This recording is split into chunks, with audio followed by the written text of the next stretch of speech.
अस्सलाम वालेकुम। आप देख रहे हैं के न्यूज चैनल इंटरनेशनल।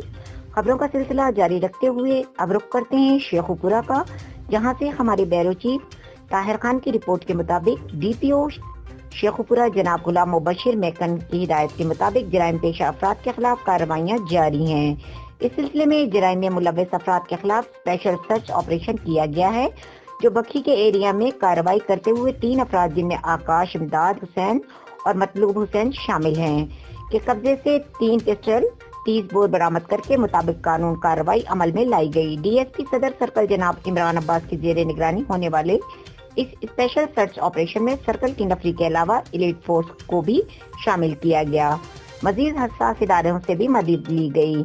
डीएसपी सदर सर्कल जनाब इमरान अब्बास ने कहा कि सोशल मीडिया पर असला की तस्वीर की नुमाइश करने वालों और दूसरे नाजायज असला रखने वाले अफराद के खिलाफ कानूनी कार्रवाई अमल में लाई जाएगी। मजीद बड़ा जराइम पेशा अफराद को गिरफ्तार करने के लिए सर्कल सदर पुलिस सरगर्म में अमल है और शहरियों को तहफ़्फ़ुज़ फराहम करना हमारी अव्वलीन तरजीह है।